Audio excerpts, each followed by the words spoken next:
মানে 1 মিনিটের জন্য কালকে সারা রাত ঘুম। এই যে এটা ভেঙে পুরো খুলে গেছিলো, তারপর ওখানে লাগিয়েছি কোনো রকমে। গাড়ি খুব কাঁপছে, জানি না কেন। কালিয়াচক আছে, কালিয়াচকেই কোনো পরিবর্তন নেই। কিছু কিছু লোক তো সে লরির ওপর থেকে পিক ফেলছে, বাঁয়ে যাবে না ডায়ে যাবে সে নিজেই ডিসাইড করতে পারছে। বেসিক্যালি 9 ঘন্টায় এসছি। সুপ্রভাত বন্ধুগণ, গুড মর্নিং ফ্রম বহরমপুর।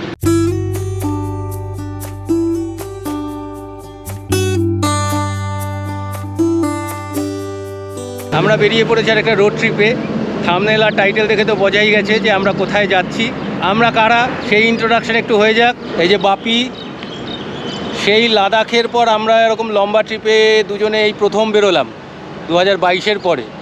আর উত্তরবঙ্গে আসছি আমরা একসঙ্গে বোধহয় বছর 4 বাদে, 2020। তাহলে 4 বছরই প্রায় হতে চললো। 4 বছর বাদে আমরা বেরিয়েছি। আজকের এই ব্লগটা শুরু করছি বহরমপুর থেকে, কিন্তু অ্যাকচুয়ালি আমরা আমাদের বাড়ি থেকে অনেকটাই চলে এসেছি। প্রায় 160-170 কিলোমিটার মতন চলে এসেছি। বেরিয়েছি 3:30 নাগাদ। তো তখন দিনের আলো ছিল না, সেই জন্য কনস্ট্যান্ট যে ভিডিওগ্রাফি করা সেইটা পসিবল হয়নি, ইচ্ছেও করেনি, কিছুই আসছিল না ভালো। তো যাই হোক, বহরমপুর অবধি আমাদের জার্নিটা কেমন হলো একটু তার একটা ঝলক এখানে থাক। আর আমরা সেই ভাগে একটু চা খেয়ে নিই, একটা টি ব্রেক। চা সেই বাড়ি থেকে নিয়ে আসা চা। এই হচ্ছে বড়জাগুলির ওভারপাস। এখন ওপর দিয়ে গাড়ি যাচ্ছে, চালু হয়ে গেছে। বছর দেড়েক আগেও এই জায়গাটা সাংঘাতিক গোলমেলে ছিল। এই পাশ দিয়ে সার্ভিস লেন চালু হয়ে গেছে।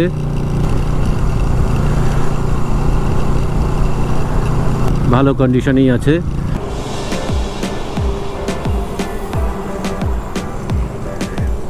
আমরা এসে গেছি জাগুলিতে। NH12 বা NH34-এ উঠে পড়েছি। দিনের আলো ফুটতে এখন অনেক দেরি আছে। জাগুলির সিচুয়েশন এখন অনেকটা বদল হয়েছে। বছর দেড়েক আগে আমি লাস্ট এসেছি, সেই সময় এখানকার যে অবস্থা ছিল সেই ফুটেজটা দেখাচ্ছি, পুরনো ফুটেজ। আর এখন অবস্থা অনেক পরিবর্তন হয়েছে।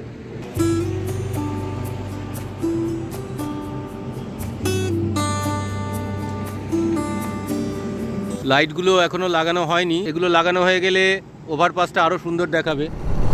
এই অংশটাও আগের বার খুব খারাপ অবস্থা ছিল, যে আইজারের এদিকে চলে গেল। লাস্ট যখন গেছি তখন এখানে চওড়া হয়েছিল, কিন্তু মাটি ফেলার কাজ চলছিল। ওই ওভারপাসগুলো কোনোটাই রেডি হয়নি তখন। এখন সব রেডি হয়ে গেছে, একদম লেন ডিভাইডারের মার্কিংও করা হয়ে গেছে। দিনের বেলা হলে আরও ভালো দেখা যেত, কি আর করা যাবে। এই লাইটগুলো খালি লাগেনি, খাম্বাগুলো লেগেছে। লাইটগুলো লাগালে আরও সুন্দর লাগবে। এই হচ্ছে আমরা কল্যাণীর যে মুখটা, সেইটাকে ক্রস করছি।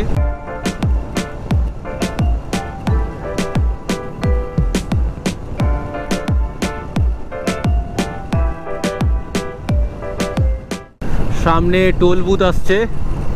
টোল বুথ এখনো চালু হয়নি, কাজ চলছে।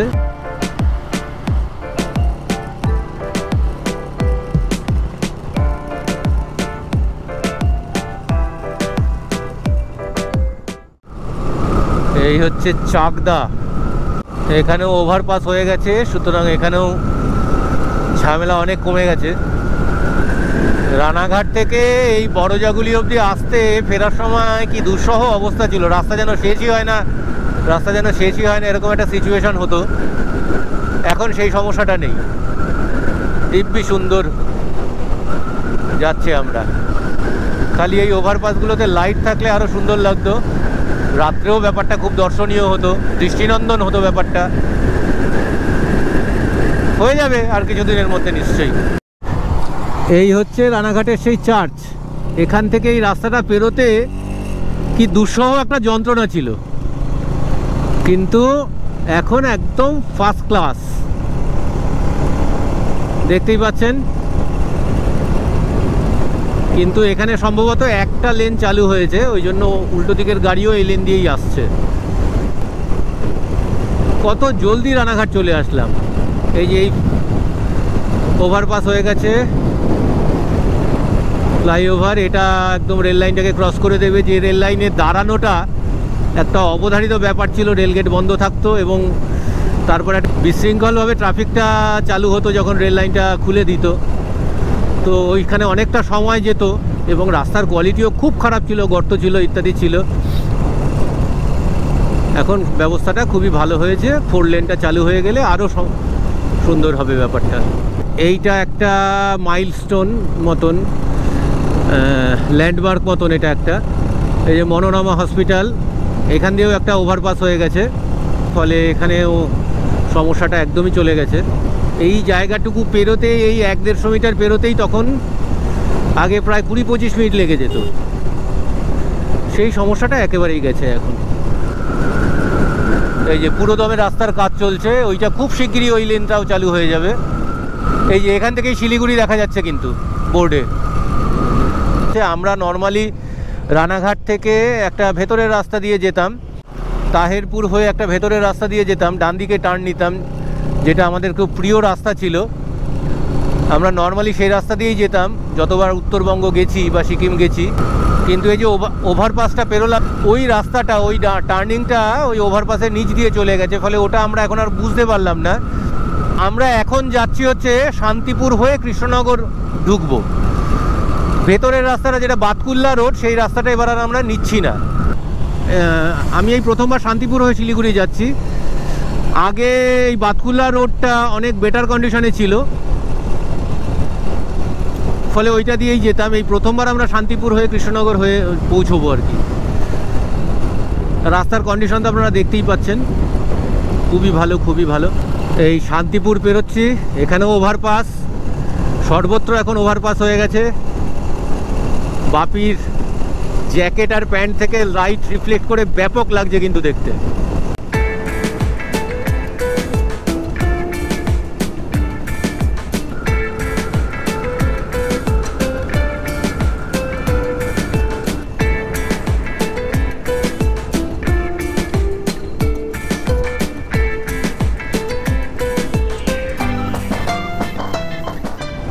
এই যে বাঁদিকে শান্তিপুর স্টেশন দেখা যাচ্ছে সামনের ইনফরমেশন বোর্ডে, আর সোজা গেলে কৃষ্ণনগর। আমরা শান্তিপুরকে পেরোচ্ছি। দিনের আলো ফুটতে এখনও বেশ কিছুটা দেরি আছে, ওই জন্য চারপাশটা অতটা ভালো বোঝা যাচ্ছে না, কিন্তু মোটামুটি 90-95-এ চালানো যাচ্ছে। মাঝে মধ্যেই একটু কুয়াশা আছে, আর ঠান্ডাও লাগছে, বেশ ভালো ঠান্ডা লাগছে। আমরা চলে এসেছি প্রায় কৃষ্ণনগর। আমার বাড়ি থেকে কৃষ্ণনগর মোটামুটি 75-80 কিলোমিটার।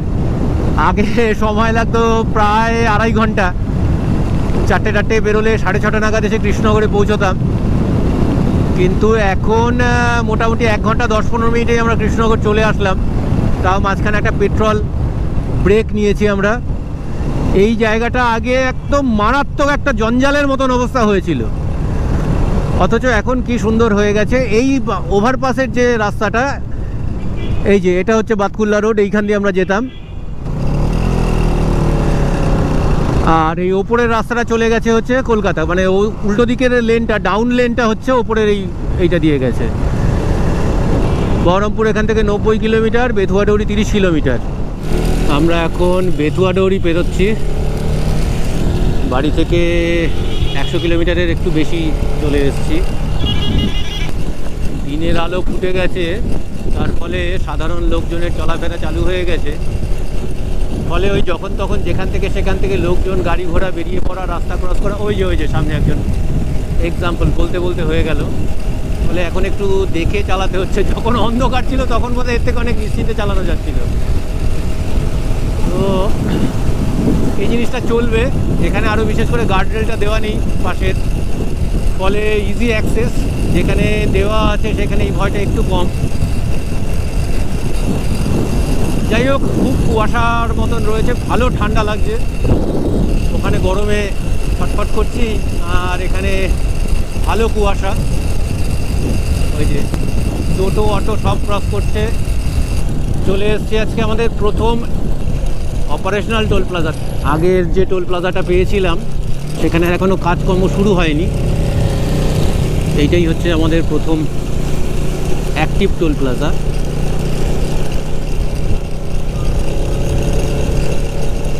এই জায়গাটায় আবার 4 লেন নেই, এই জায়গাটায় সিঙ্গেল লেন, তবে সেটা সামান্য একটু জায়গার জন্য ওই দিকটায় কাজ হচ্ছে। মোটামুটি এখন এই যে এখান থেকে আবার 4 লেন চালু হয়ে গেছে। মোটামুটি এখনও অবধি যতটা রাস্তা আসলাম এখন আমরা দেবগ্রামের কাছাকাছি, যতটা রাস্তা আসলাম এখনও অবধি ততক্ষণই অবধি কিন্তু জাগুলি থেকে রাস্তা অসম্ভব ভালো। আর কল্যাণী এক্সপ্রেসওয়ের অবস্থাও যথেষ্ট ভালো। আমি লাস্ট যে ভিডিওটা আপলোড করেছি, একটা ছোট্ট ভিডিও কল্যাণী এক্সপ্রেসওয়ের কন্ডিশনের ওপরে, এই মুহূর্তে আই বাটনে ভিডিও লিঙ্কটা আসছে, আপনারা সেখান থেকে দেখে নিতে পারেন। তবে এক ঝলক জাস্ট একটা সংক্ষিপ্ত সার সেই ভিডিওটার খুব ছোট্ট করে এই মুহূর্তে রইল আপনাদের জন্য কল্যাণী এক্সপ্রেসওয়ের কন্ডিশনের ওপর। এই হচ্ছে কল্যাণী এক্সপ্রেসওয়ের এখন বেশিরভাগ জায়গার অবস্থা। ওভারপাসগুলো বেশিরভাগ জায়গাতেই হয়ে গেছে এবং সেখানে একদম মাখন রাস্তা, কাপা মোড় অবধি এরকম অবস্থা। বেলঘড়িয়ার পর থেকে একটু ডিস্টারবেন্স আছে, কিন্তু তারপরে এই দিকটাতে বিশেষ করে ব্যারাকপুর থেকে কাপা কিন্তু একদম এরকম মাখন অবস্থা।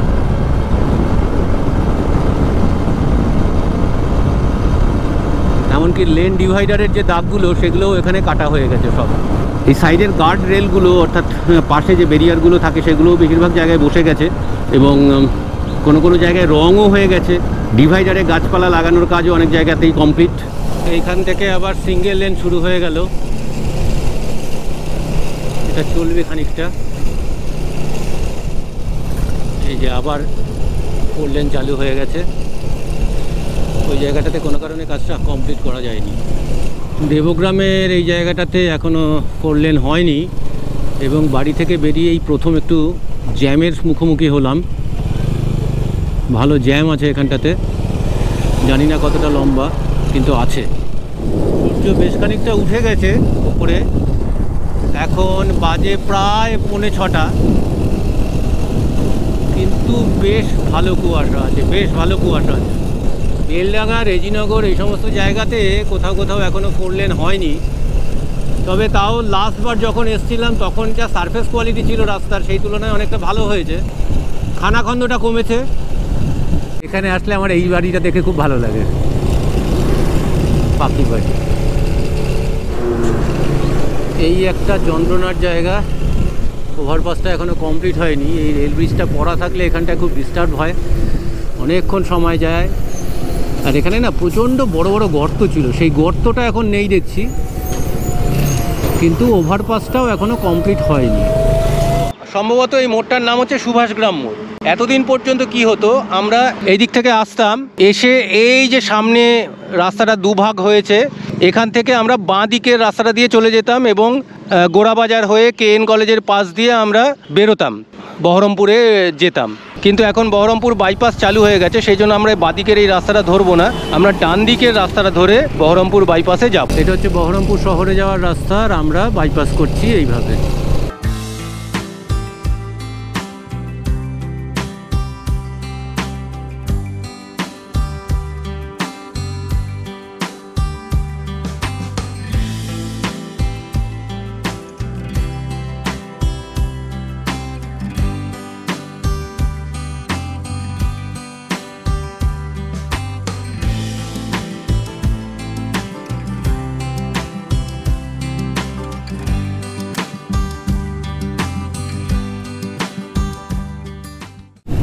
এই হচ্ছে মোরগ্রামের রাস্তা, সামনের এই যে মোড়টা, এইখানে যারা বর্ধমান থেকে ফুটিসাঁকো হয়ে আসবেন তারা এই মোড়ে এসে এই যে বাইকটা বেরোচ্ছে এই মোড়ে এসে এই NH-12 সঙ্গে মিট করবেন। তবে বর্তমানে এই রাস্তার যা কন্ডিশান, তাতে ওল্ড দিল্লি রোড দিয়ে আসার কোনো মানেই হয় না। এখন বাজে 7:30। আমরা মাঝখানে ড্রোন ওড়ানোর জন্য প্রায় 8 ঘন্টা 40 মিনিট দাঁড়িয়েছিলাম, চা খেলাম আরেক রাউন্ড, তারপরেও আমরা কিন্তু 7:30টার মধ্যে মোরগ্রাম চলে আসলাম। মোরগ্রামের এখানে এই একটা লেন দিয়ে গাড়ি পাস করাচ্ছে, একটা লেনকে আর কি দুভাগে ভাগ করে দিয়ে এখান দিয়েই সমস্ত গাড়ি যাচ্ছে বোথ সাইডে, ওই জন্য একটু স্লো আপ হয়ে গেছে আমাদের গতি। সবই ঠিক আছে, তবে এই হাইওয়েতে যতদিন না এরকম টোটো, অটো, ভ্যান চলা বন্ধ হবে ততদিন কিন্তু এই রাস্তার উপর জাস্টিসটা করা হবে না, এইগুলো বন্ধ হওয়া দরকার। আর এই হচ্ছে এখানকার একটা ল্যান্ডমার্ক, আমি প্রত্যেকটা রাইডেই দেখাই, এখান দিয়ে গেলে আহিরন ওয়েটল্যান্ড, শীতকালে প্রচুর পাখি আসে, সামনে আসছে আহিরন ব্রিজ। এই যে মোটর ভ্যানও চলছে, অটোও চলছে, টোটোও চলছে, এরকম উদ্ভট যানগুলোও চলছে। এইটা বন্ধ হওয়া দরকার। এই যে আহিরন ব্রিজ, এটা দেখতে আমার বেশ ভালো লাগে। আগে এটা একটা ইসের ওপর দিয়েই বোথ সাইডে ট্রাফিক যেত, একটা সময় ছিল, কিন্তু বেশ কিছু বছর হলো এটা বোথ সাইড করে দেওয়া হয়েছে। যখন এক সাইডের ওপর দিয়েই দুদিকের গাড়ি যেত তখন এই জায়গাটা বেশ আস্তে করতে হতো, এখন সেই সমস্যাটা নেই। এখন বাজে হচ্ছে সকাল 8:10। আমরা আহিরন ছাড়িয়ে এসেছি। ফারাক্কার এখান থেকে ওই 20-22 কিলোমিটার মতো। প্রচুর দাঁড়িয়েছি, তা সত্ত্বেও কিন্তু আমাদের গতিটা ভালোই আছে।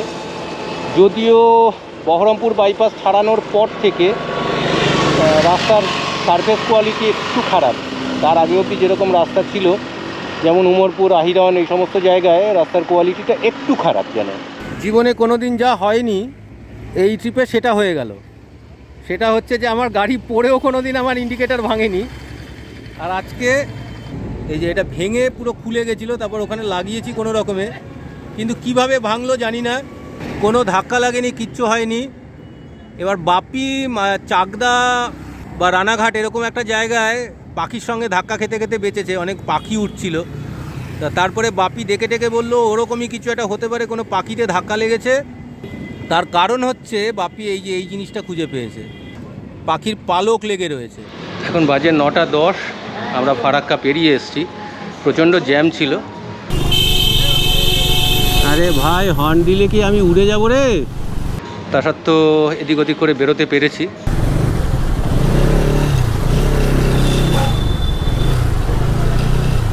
চলে আসো।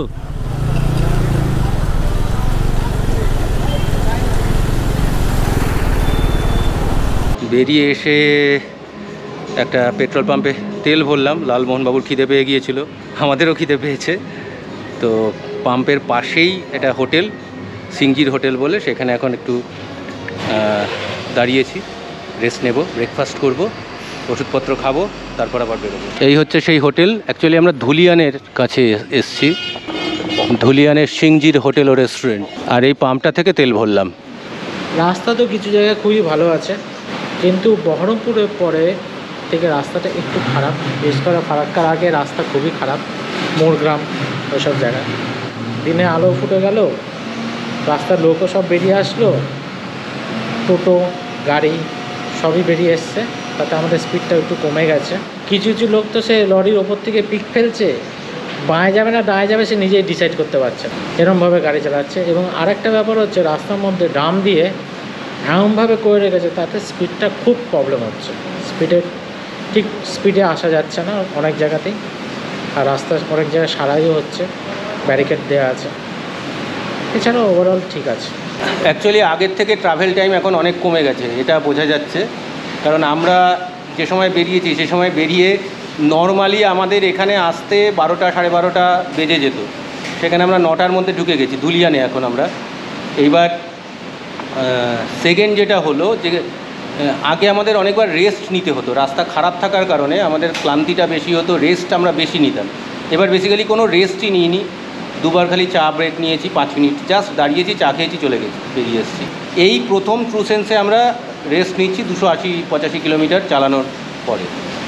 আর বাপি যেটা বলছিল তার সঙ্গে একটা অ্যাডিশন করছি, কিছু ছেলেপুলে, চ্যাংড়া ছেলেপুলে বাইক নিয়ে বেরিয়েছে। স্বাভাবিকভাবেই আমাদের পোশাক আশাক, বাইকের চেহারা এসব দেখে তাদের হঠাৎ ইচ্ছে হচ্ছে আমাদের সঙ্গে একটু রেস্ট দেবে টেবে, এইসব করছে। ফলে সেই সময়ও আমাদের একটু সাবধানে চালাতে হচ্ছে। হ্যাঁ, যেমন একটা ছেলে ঠিক আমার আর সুমিতার মাঝখানে ও সবসময় থাকছে।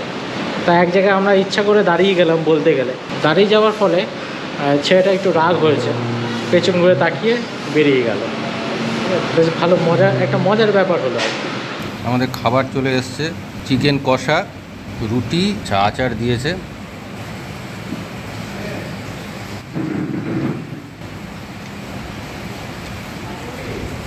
ঠিক আছে, ভালো। চিকেন কষা হচ্ছে 6 পিস ছিল, বড় বড়ই, বেশ 180 টাকা, আর 5 টাকা করে রুটি। এই হচ্ছে কস্ট। কিন্তু বিষয় হচ্ছে প্রেশারের ওষুধটা কোথায় রেখেছি খুঁজে পাচ্ছি না। এখন আপাতত চলুক, গিয়ে ব্যাগপত্র খুললে তারপর আবার পাওয়া যাবে। কালিয়াচক আছে, কালিয়াচকেই কোনো পরিবর্তন নেই, সেই এক জ্যাম, এক বিশৃঙ্খল ট্রাফিক, বিশৃঙ্খল মানুষ, একই রকম।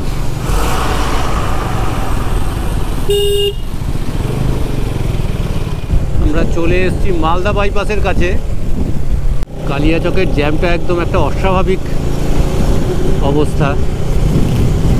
ওখানে লোকজন আসলে ন্যাশনাল হাইওয়েকে নিজের বাড়ির উঠোনের মতন করে ট্রিট করে, যে যার মতন যাচ্ছে। এই যে বাঁদিকের এই রাস্তাটা মালদা শহরে চলে যাচ্ছে, এই দেখুন মালদা বাইপাসের ওপর দিয়েও দেখুন সিগন্যাল ছেড়ে দিয়েছে, তারপরেও লোকে কিভাবে ক্রস করছে কোনো দিকে না তাকিয়ে। কালিয়াচকের ওখানে বেসিক্যালি এই যে দুটো লেন, তার দেড়খানা লেন হচ্ছে পার্কিং। প্রথমে ছোট হাতিগুলো, তারপরে প্রাইভেট কার, তারপরে হচ্ছে 3 লাইন টোটো। ফলে যা হওয়ার ওই রকম একটা বিচ্ছিরি অবস্থা, জ্যাম হয়। মালদা বাইপাসটা কিন্তু আগের বারের থেকে একটু বেটার কন্ডিশনে দেখছি। আগের বার অনেক মানে তখন অবশ্য প্যাচওয়ার্ক চলছিল, এখানে সেখানে গর্ত খোঁড়া ছিল। মালদা বাইপাসে আমি আর বাপি প্রথম যখন উঠি তখনও মালদা বাইপাস অ্যাকচুয়ালি ওপেন হয়নি, এই সারফেসটাতে তখন পিচ হয়নি, মাটি ফেলা মতন ছিল। সেই অবস্থা দেখি আমরা প্রথমবার এখান দিয়ে গিয়েছিলাম, তখন থান্ডারবার্ড ছিল, একটা গাড়িতে দুজন আসতাম। আমরা মালদা শহরের কে বাইপাস করে চলে এসেছি। এই যে বাঁদিকের রাস্তাটা যাচ্ছে, এই রাস্তাটা যাচ্ছে মালদা শহরে।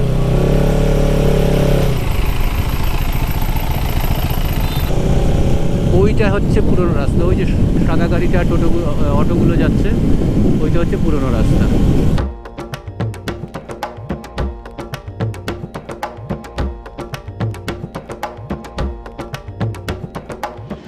আজকে বেরোবো বলে কালকে সারা রাতে এক ফোঁটাও ঘুমোইনি, একটা ফোঁটাও ঘুম মানে 1 মিনিটের জন্য কালকে সারা রাত ঘুম। এমনিতেই একটু ঘুম পাচ্ছিল, এখন পেটে রুটি মাংসটা পড়ার পরে হাল আরও খারাপ। আর এই রাস্তা তো চওড়া হওয়ার পরে কোথাও একটা ফোঁটা ছায়া নেই, একটা গাছ নেই। এই বহু কষ্টে একটা ছোট্ট গাছ পাওয়া গেছে, একটু আমটামও হয়ে আছে, এখানে দাঁড়িয়েছি, আরেক রাউন্ড চা খাবো, তারপর আবার যাব। গাড়ি খুব কাঁপছে, যাই না কেন। এখন রায়গঞ্জ, সেখান থেকে আরও ওই 50 কিলোমিটারের মতো বাকি, ঢুকি রায়গঞ্জ। আমরা চলে এসেছি এখন রায়গঞ্জ বাইপাসের মুখে। 29শে এপ্রিল এই বাইপাসটা খুলে দিয়েছে একটা দিক থেকে। তার আগে অবধি যেটা হচ্ছিল, এই যে টোটোটা ঢুকছে বাঁদিকে, এইখানটা দিয়ে সার্ভিস রোড ধরে ধরে গিয়ে যাওয়া যাচ্ছিল, তারপর একটা লেভেল ক্রসিং ক্রস করে আবার যেতে হচ্ছিল। লেভেল ক্রসিংয়ের জন্য একটু ভেতরের রাস্তায় ঢুকতে হচ্ছিল, কিন্তু 29শে এপ্রিল এটা খুলে দিয়েছে। তো আমরা এখন এই বাইপাসে উঠলাম, চলুন আপনাদের সঙ্গে শেয়ার করছি রায়গঞ্জ বাইপাসের অবস্থা।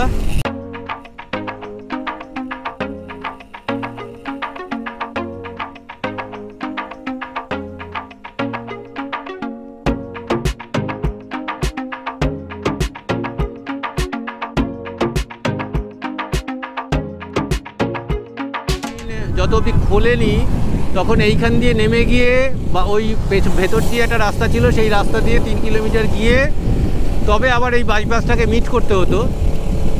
কিন্তু সেই সমস্যাটা 29শে এপ্রিল থেকে মিটে গেছে। এই যে সামনে আয়রন স্ট্রাকচারগুলো দেখা যাচ্ছে, এটা হচ্ছে রেলের ব্রিজ। এই ব্রিজটার জন্য সমস্যা ছিল।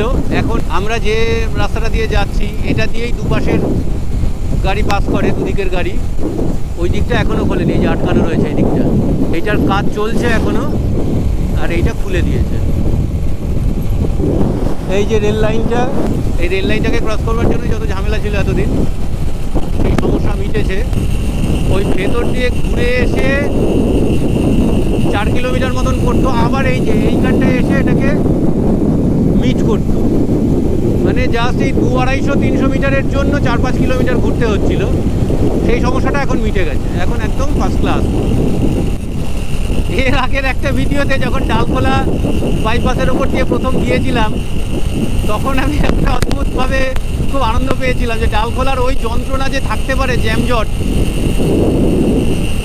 সেই ব্যাপারটা যারা ডালখোলা বাইপাসের ওপর দিয়েই একমাত্র গেছে শিলিগুড়ির দিকে, কখনো নর্মাল রাস্তা যেটা আগে ছিল পুরোনো রাস্তায় যায়নি, তারা বুঝতেই পারবে না। তো ঠিক সেই রকমই আজকে মনে হলো যে রায়গঞ্জ শহরটাকে পার করতে গেলে কি যন্ত্রণাটাই না ভোগ করতে হতো, আর এখন কত সহজে, কত অল্প সময়ে এবং কত কম ডিস্টেন্স ট্রাভেল করে রায়গঞ্জ বাইপাসকে, মানে রায়গঞ্জ শহরকে বাইপাস করে দিলাম। রায়গঞ্জ শহরের জ্যামটা নিয়ে কিছু ভাবতেই হলো না।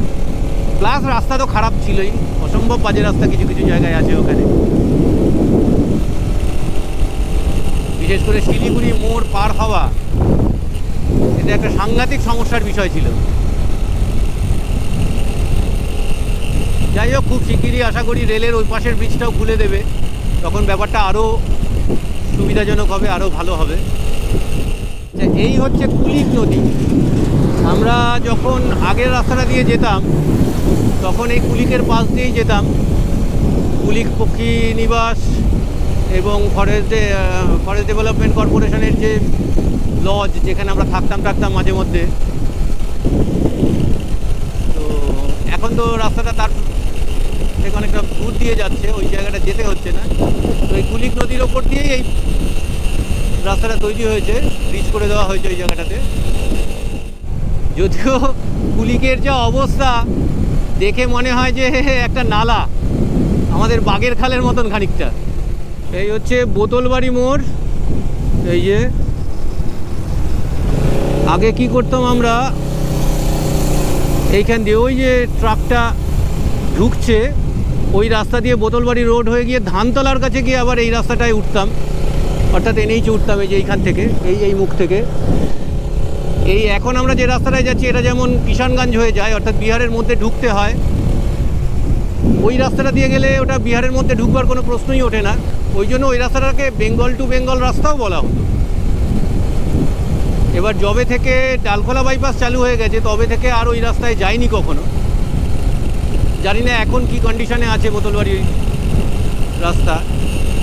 এই রাস্তাটা দেখুন লম্বা হয়, কিন্তু যেহেতু রাস্তার কন্ডিশন ভালো, চওড়া অনেক, সেই জন্য এখান দিয়ে সময়টা অপেক্ষাকৃত কম লাগে। আর ওই রাস্তাটা অনেক সরু, প্লাস প্রচুর এরকম কার্ভ আছে, একটু দূরে দূরে এরকম টার্ন আছে, ফলে খুব একটা স্পিড মেনটেন করা যায় না। প্লাস কনজেস্টেড এরিয়া একদম লোকালয়ের মধ্যে দিয়ে, সেই জন্য ওটা শর্ট হওয়া সত্ত্বেও সময় বেশি লাগতো।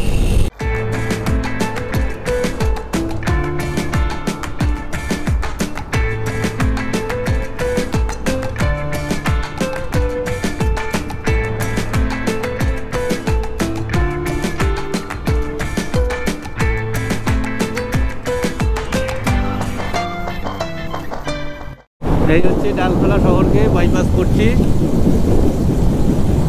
আগে তলা দিয়ে যে রাস্তা ছিল তখন ওই শহরের মধ্যে দিয়ে এই লেভেল ক্রসিংটা পার হতেই, ওই যে ডালখোলা স্টেশন, এই লেভেল ক্রসিংটা পার হতেই জীবন একবারে বরবাদ হয়ে যেত। লেভেল ক্রসিং যে পার হলাম এটাই বুঝতে পারলাম না। এই যে এইটা ছিল পুরনো রাস্তা, কতটুকু চওড়া, এখানকার একটা লেনের থেকেও কম। এটা এসে এইখানে এই যে বাইপাসের সঙ্গে মিশছে।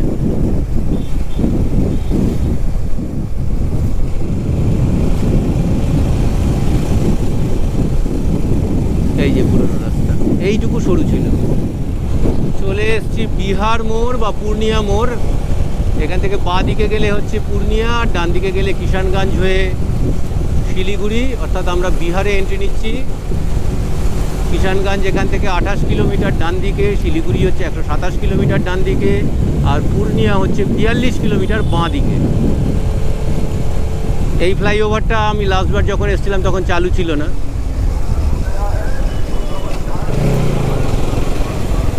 এখন চালু হয়েছে।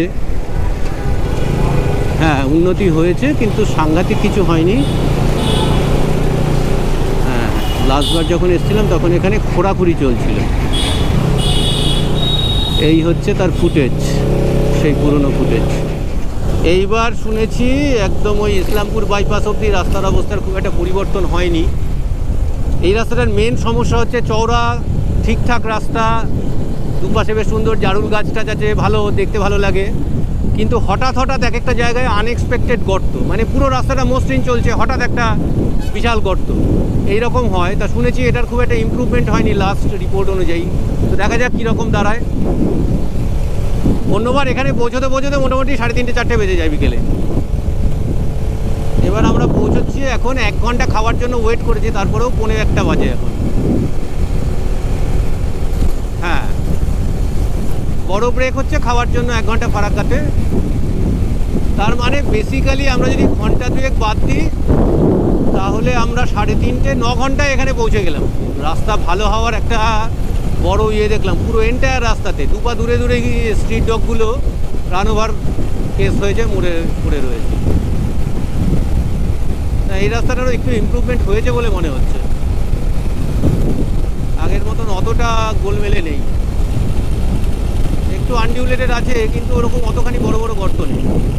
রাস্তাটার সব থেকে বেশি সৌন্দর্য হচ্ছে এই জারুল আর অমলতাস ফুল ফুটে থাকে দুপাশে। এই যে জারুল, অমলতাস এখনও দেখতে পাইনি, তবে এই রাস্তায় থাকে, পরপর প্রচুর গাছ আছে। অন্যবার পৌঁছতে পৌঁছতে এখানে 4টে 4:30 বেজে যায়, সেই জন্য শাঁসা করে টানতে হয়, যেহেতু যেতে হবে এরকম একটা ব্যাপার থাকে।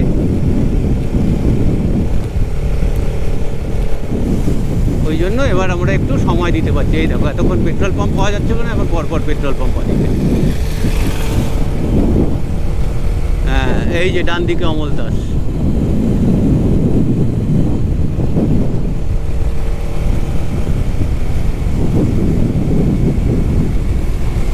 আমরা কিন্তু এখন বিহারের মধ্যে রয়েছি। এই যে এরকম হঠাৎ হঠাৎ গর্ত, এই জিনিস, এইটা একদম ইসলামপুর বাইপাসের মুখ অবধি চলবে, এবং এই জিনিসটার ইমপ্রুভমেন্ট কিছু আমি দেখছি না। এবার আমাকে কেউ বলেছে যে স্টেট বর্ডার, ওই জন্য ইচ্ছাকৃতভাবেই নাকি রাস্তা একটু খারাপ রাখা হয়, কারণ অপরাধ করে একটা স্টেট থেকে অন্য স্টেটে যাওয়ার যে ব্যাপার থাকে, সেই ক্ষেত্রে যাতে চেজিংয়ে একটু সুবিধা হয়। আমি জানি না এটা কতটা সত্যি, তবে লজিক্যাল মনে হয়েছে আমার কথাটা, হতেও পারে। রাস্তাটাতে একটুখানি ইমপ্রুভমেন্ট দেখতে পাচ্ছি, তার কারণ হচ্ছে বহু জায়গাতে এই যেরকম দেখতে পাচ্ছেন নিশ্চয়ই প্যাচ ওয়ার্ক হয়েছে, এই যে, ফলে আগে যে লেভেলের গর্ত ছিল এখন ততটা গর্ত দেখতে পাচ্ছি না, একটু চেঞ্জ হয়েছে। যদিও প্যাচ ওয়ার্কের কারণে এবড়ো খেবড়ো ব্যাপারটা আছেই, সেই বাটারলি স্মুথ ব্যাপারটা নেই রাস্তায়, কিন্তু আগের থেকে একটু ইমপ্রুভমেন্ট হয়েছে। ঝাঁকুনি এখনও হচ্ছে বটে, কিন্তু ইমপ্রুভমেন্ট হয়েছে। কিষানগঞ্জ ঢুকলাম আমরা, স্টেশন, আর এই ব্রিজটা খুলে দিয়েছে যেটা দিয়ে শিলিগুড়ির দিকে যাওয়া যায়, কিন্তু কলকাতার দিকে যাওয়ার রাস্তাটা হচ্ছে নিচ দিয়ে। এটা লাস্টবার যখন এসছিলাম তখন এই অবস্থা ছিল না, প্রচণ্ড জ্যাম হতো, প্রচণ্ড গর্ত এবং বাজে রাস্তা হচ্ছিল, সেটা দিয়ে যেতে হতো। আমরা চলে এসেছি ইসলামপুর বাইপাসের মুখে, এই যে ওয়েলকাম টু ইসলামপুর বাইপাস লেখা। শিলিগুড়ি যেতে হলে আমাদের এই ইসলামপুর বাইপাসে উঠতে হবে, ডান দিকে যেতে হবে। এই যে ট্যাঙ্কারটা যাচ্ছে সামনে, আর এই যে বাঁ দিকে স্করপিওটা ঢুকে গেল, এটা হচ্ছে ইসলামপুর শহরে চলে যাচ্ছে। এই রাস্তাটা আমার একটা অন্যতম পছন্দের রাস্তা, যতবারই এসছি আমার খুব ভালো লাগে। কয়েকবার রাত্রিবেলা বলতে সন্ধ্যের পরে আর কি এখান দিয়ে গেছি। এই যে আলোগুলো তখন জ্বলে ওঠে, অসাধারণ একটা ইয়ে হয়, দেখতে লাগে। Our hearts beat to the city streets. We began to feel the fire. Siliguri 75 kilometre, 100 নিচে নেমেছে। ইসলামপুর বাইপাসের পরে এই যে শিলিগুড়ি যাওয়ার যে রাস্তা, এই রাস্তাটাও কিন্তু এখন অনেকটা ভালো হয়েছে। আগে এই রাস্তা তো বেশ গর্ত ছিল, আনডিউলেটেড ছিল, এখন কিন্তু কম্পারেটিভলি অনেকটাই ভালো। আমরা এখন যে জায়গাটাতে দাঁড়িয়ে আছি, এই মোড়টার নাম হচ্ছে ঘোষপুকুর মোড়। এখান থেকে সামনেই যে বাঁ দিকে রাস্তাটা নেমে যাচ্ছে এটা শিলিগুড়ি শহরে চলে যায়, আর ডান দিকে এই ফ্লাইওভারটার ওপর দিয়ে যে রাস্তাটা গেছে এটা দিয়েও শিলিগুড়ি যাওয়া যায় ফুলবাড়ি হয়ে। তবে এই রাস্তাটি প্রধানত শিলিগুড়ি এবং সেবকের জ্যামকে অ্যাভয়েড করে ডুয়ার্সের দিকে ঢুকবার জন্য ব্যবহৃত হয়। আমরা যখন বাড়ি থেকে স্টার্ট করি তখন গুগল দেখাচ্ছিল যে আমাদের 12 ঘন্টা কিছু মিনিট, ওই 13 ঘন্টার কাছাকাছি সময় লাগার কথা দেখাচ্ছিল আমাদের বাড়ি থেকে। আমাদের অ্যাকচুয়ালি লেগেছে 10.5 ঘন্টার মতন, কিন্তু আমরা বেসিক্যালি 9 ঘন্টায় এসছি আর 1.5 ঘন্টা মতন রেস্ট নিয়েছি। যেহেতু এখন সবে 2:30 বাজে, আমাদের হাতে এখনও অনেকটা সময় রয়েছে, তাই আমরা আজকে শিলিগুড়িতে রাত্রিবাস না করে আগামীকালের গন্তব্যের দিকে আরও খানিকটা এগিয়ে যাব।